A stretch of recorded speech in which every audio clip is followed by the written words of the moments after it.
Hi hello అండి, welcome to my channel ధనాస్ world. ఇది Sunday morning అండి. సండే సండే అనే కాదు, నాకు ఎవ్రీడే కూడా 5కి లేచి అంటే ఇంటి వర్క్స్ అన్నీ చేసుకోవడం అలవాటు. వర్క్ చేసినా చేయకపోయినా 5 తర్వాత అసలు పడుకోబుద్ధి కూడా అవ్వదండి. అంటే నాకు నిద్ర రాదు. అలా లేయడం వల్ల నాకు చాలా ఫ్రెష్గా అనిపిస్తుంది ఎవ్రీడే కూడా. సో ఇక ఆ తర్వాత నేను 5కి లేచిన 4కి లేచిన డెఫినెట్గా హాట్ వాటర్ అయితే తీసుకుంటానండి. దీనివల్ల ఏంటంటే ఇప్పుడు చాలామంది డేస్లో చాలామంది కూడా తీసుకుంటున్నారు. ఇంకా ఎందుకంటే దీనివల్ల చాలా బెనిఫిట్స్ ఉన్నాయి. నాకైతే మేబీ నేను ప్రెగ్నెన్సీ టైంలో మసాలా ఫుడ్ కానీ లేకపోతే ఏదన్నా పప్పు అలాంటివి తిన్నప్పుడు కొంచెం గ్యాస్ ట్రబుల్ లా వచ్చి కడుపులో కొంచెం మంటగా అలా అనిపించేదండి. అప్పుడైతే నాకు తెలీదు ఇలా తాగితే తగ్గుతుంది అని చెప్పేసి. ఆఫ్టర్ డెలివరీ తర్వాత అయితే పేరెంట్స్ చెప్పడం వల్ల తాగాను. దానివల్ల కంప్లీట్గా ఇప్పుడు డైలీ ఇవి తీసుకోవడం వల్ల అయితే గ్యాస్ ట్రబుల్ కంప్లీట్గా తగ్గిపోయింది. అందువల్ల ఇది స్కిప్ చేయకుండా మాత్రం అంటే అడిక్ట్ అనమాట. టీ తాగకుండా అయినా ఉండగలను కానీ హాట్ వాటర్ తాగకుండా ఉండలేనని అంత అడిక్ట్ అయిపోయిన అవి తాగడానికి. అలా ఎర్లీ మార్నింగ్ అవి తాగందే డే స్టార్ట్ అవ్వనట్టే ఉంటుంది. ఇక ఆ తర్వాత అయితే ఉదయాన్నే వర్క్ కోసం బయటికి వెళ్ళాలని చెప్పేసి నెక్స్ట్ కొంచెం పిల్లల కోసం ఏదైనా ఫుడ్ ప్రిపేర్ చేద్దామని చెప్పేసి ఇలా ఏదైనా పూరి అలాగే కర్రీ అయితే చేద్దామని చెప్పి పూరి కోసం అయితే పిండి కలుపుతున్నానండి. ఇలా పూరీలో పిండి కలిపేటప్పుడు కొంచెం ఆయిల్ వేయడం వల్ల ఏంటంటే కొంచెం సాఫ్ట్గా అలాగే పొంగుతూ వస్తాయి. పిండి కలిపి అట్లీస్ట్ ఒక 1 అవర్ 2 అవర్స్ అయినా కొంచెం అలా పక్కన పెట్టేస్తే బాగుంటుంది. అంటే పిండి నానుతుంది అంటారు కదా. కానీ ఇక్కడ నాకు అంత టైం అయితే లేదు.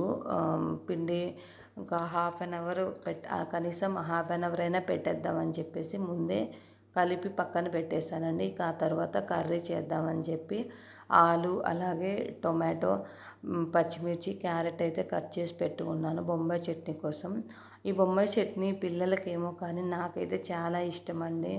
ఈవెన్ హోటల్స్కి వెళ్ళినప్పుడైనా దోశ కానీ ఇడ్లీలో కానీ అలా చట్నీ కంటే కూడా ఎక్కువ ఇదే వేయించుకొని తినేస్తాను. అంత ఇష్టం అన్నమాట బొంబాయి చట్నీ అంటే. అందుకోసం అని చెప్పి నేను ఎక్కువ ఇంట్లో ఒకవేళ ఓన్లీ పూరికే కాదు చపాతీలో కానీ లేకపోతే ఇంకా దోశలో కానీ అలా కూడా చాలా టేస్ట్గా ఉంటుంది కదా, అలా ప్రిపేర్ చేస్తూ ఉంటాను. ఇక అందుకోసం అని చెప్పి పూరీలోకి అయితే ప్రిపేర్ చేస్తున్నాను. సో మనకేంటంటే లేడీస్ జాబ్ చేసేవాళ్ళు కొంచెం జాబ్ అనే కాదండి, యాక్చువల్గా ఎవ్రీ లేడీకి కూడా ఇంట్లో ఎక్కువ వర్క్ ఎప్పుడు ఉంటూనే ఉంటుంది కదా. పిల్లలకి లంచ్ బాక్స్ చేయడం ఎవరైనా 5కి లేయకపోతే మనము హడావిడిగా ఎర్లీ మార్నింగ్ కూడా చాలా ఎక్కువ హడావిడిగా ఉంటుంది కదా.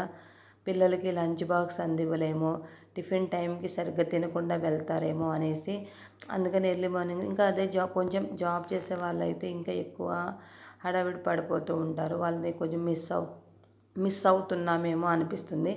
నాకైతే ఏంటంటే కొన్నిసార్లు కిడ్స్ కోసం చాలామంది లంచ్ బాక్సులు తీసుకెళ్తూ ఉంటారండి. ఐ మీన్ స్కూల్స్కి వెళ్ళేటప్పుడు లంచ్ బాక్స్ తీసుకెళ్తూ ఉంటారు. కానీ నేను ఇప్పటి వరకు ఒక్కసారి కూడా అలా తీసుకెళ్ళలేదు, అవకాశం కూడా రాలేదు. ఆఫ్టర్నూన్ టైంలో నేను ఉండను కాబట్టి వాళ్ళకి లంచ్ పెట్టిస్తాను. చాలాసార్లు అయితే చాలా బాధ అనిపిస్తుంది. లంచ్ బాక్స్ తీసుకెళ్ళకపోతున్నాను, వీళ్ళకి పెట్టలేకపోతున్నాను, వీళ్ళు తింటారో తినరో సరిగ్గానే. అలా చాలామంది అలాగే ఫీల్ అవుతుంటారని నేను అనుకుంటూ ఉంటాను. సరే తప్పదు కదా, ఇంకా మనం ఎంత కష్టపడేది కూడా వాళ్ళ కోసమే కదా అని అనిపిస్తూ ఉంటుందండి. ఇక జాబ్ విషయానికి వస్తే యాక్చువల్గా నాకు మ్యారేజ్ అయిన కొత్తల్లో జాబ్ ఏమీ లేదు.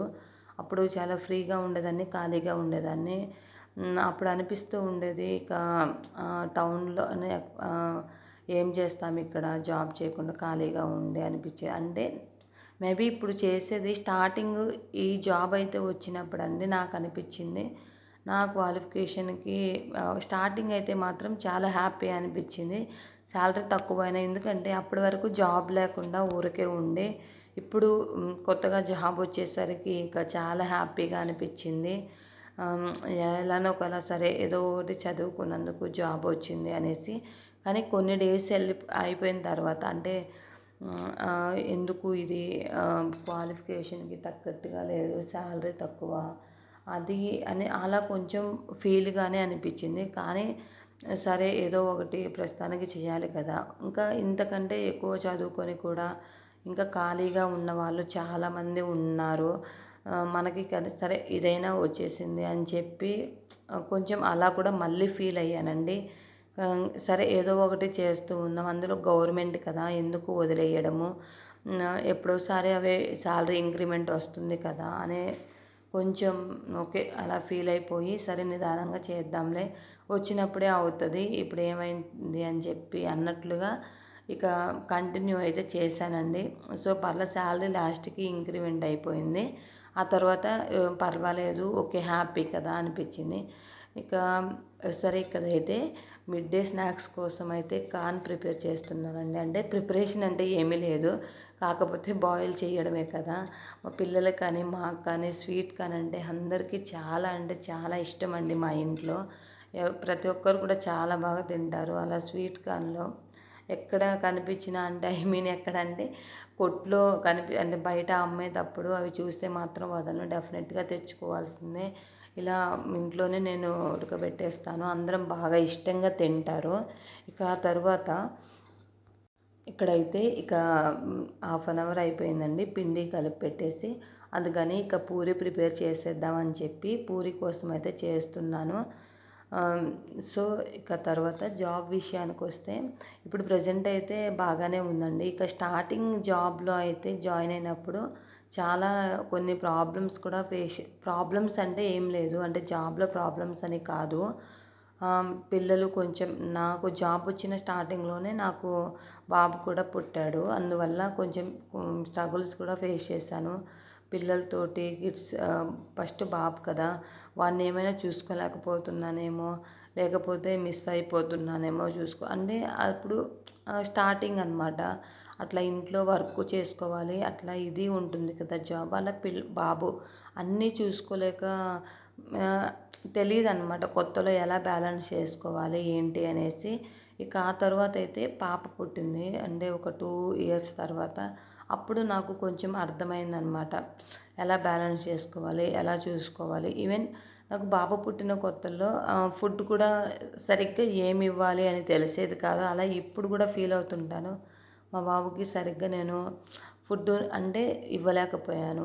అప్పుడప్పుడు అనిపిస్తూ ఉంటుంది, అంటే నా పాప పుట్టేసరికి పిల్లలకి ఈ ఫుడ్ ఇవ్వాలి, ఇది ఇస్తే బాగుంటారు అని అర్థమైంది నాకు. అందువల్ల దానికి బాగా కొంచెం దగ్గరుండి చేసి పెట్టడం అలా చేశాను. బాబుకు కూడా దగ్గరే ఉన్నాను, కానీ తెలిసేది కాదండి సరిగ్గా ఏం ఫుడ్ చేయాలి అలా అని చెప్పేసి. ఇక తర్వాత ఫైనల్గా పూరి అయితే ప్రిపేర్ చేస్తాను. కొన్ని పూరీలు మాత్రం చాలా బాగా పొంగుతూ వచ్చాయండి, కొన్ని అంతగా పొంగలేదు, కానీ టేస్ట్ మాత్రం బాగా స్మూత్గానే వచ్చాయి. ఎప్పుడు చేసిన పూరీలు అయితే కొన్ని ఏమో ఎందుకో తెలీదు, కొన్ని బాగా పొంగుతాయి, కొన్ని అయితే సరిగ్గా పొంగవు. మరి నేను దాన్ని పూరి చేయడంలో డిఫరెన్స్, లేకపోతే పిండి కలపడంలో డిఫరెన్స్ తెలియదు. ఇంతకీ ఫైనల్గా అలా చేసిన పూరీలు మాత్రం మెత్తగా వచ్చాయండి. ఇక ఆ తర్వాత అన్ని పూరీలు అయితే చేసేసుకున్నాను, కంప్లీట్ అయిపోయింది. ఇక నెక్స్ట్ వచ్చేసి పూరీలు అయిపోయిన తర్వాత ఇక స్వీట్ కార్న్ కూడా చేద్దామని చెప్పేసి అది కూడా ఒక పొయ్యి మీద పెట్టేశాను. ఇక ఆ తర్వాత ఇదిగోండి, ఇది చూడండి, ఫీల్డ్కి అయితే వెళ్ళాను. ఎండ బాగా హెవీగా ఉందండి, ఎంత ఎండ ఉన్నా తప్పదు కదా. ఇది వచ్చేసి 9:30కే చూడండి, అంటే నేను 6:30కి వెళ్ళిపోయాను, కానీ 9:30కి బాగా ఎండ వచ్చేసింది.